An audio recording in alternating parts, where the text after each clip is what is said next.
यह कथा हिंदू धार्मिक परंपराओं, पुराणों और लोक मान्यताओं पर आधारित एक आध्यात्मिक कथा है। इसका उद्देश्य केवल धार्मिक और सांस्कृतिक ज्ञान साझा करना है। विभिन्न ग्रंथों और परंपराओं में इस कथा के अलग-अलग संस्करण मिल सकते हैं।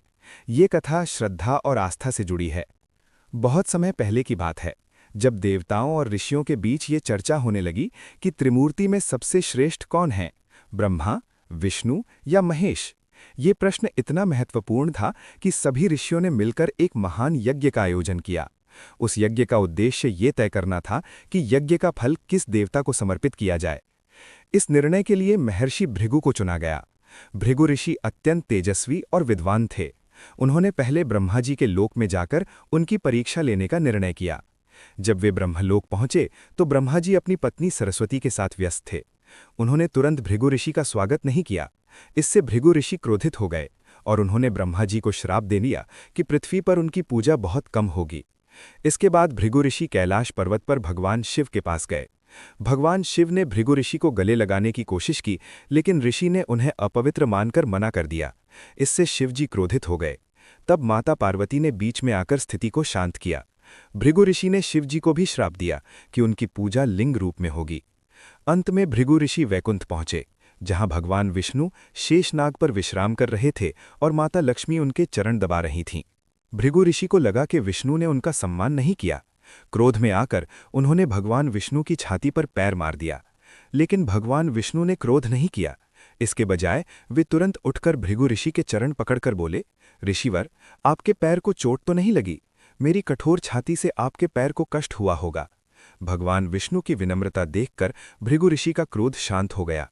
उन्होंने समझ लिया कि विष्णु ही सबसे श्रेष्ठ हैं, क्योंकि उनमें अहंकार नहीं है।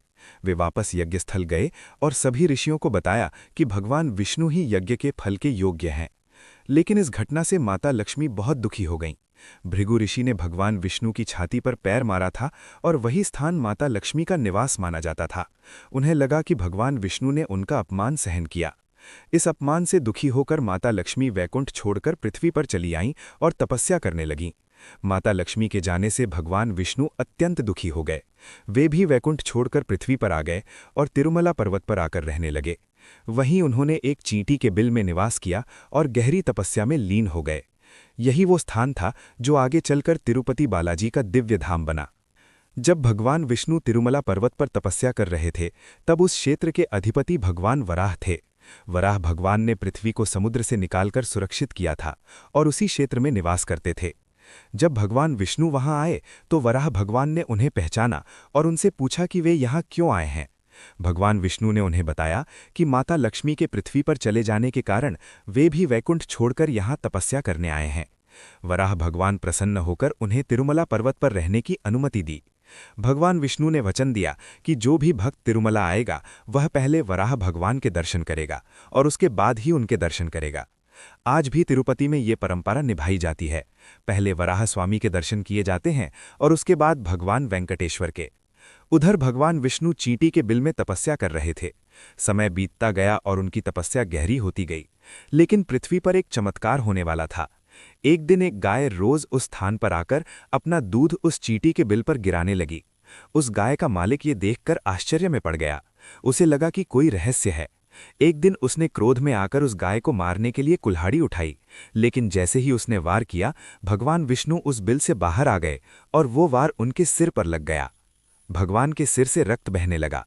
ये देखकर गाय का मालिक भय से कांपने लगा। तभी वहां के राजा आकाश राज पहुंचे। उन्होंने भगवान विष्णु को देखा और उनकी सेवा की। भगवान विष्णु ने उन्हें आशीर्वाद दिया। इसके बाद भगवान ने तिरुमला पर्वत पर वेंकटेश्वर के रूप में निवास करने का निर्णय लिया। उसी समय पृथ्वी पर एक और अद्भुत घटना हुई। राजा आकाशराज और उनकी रानी निसंतान थीं।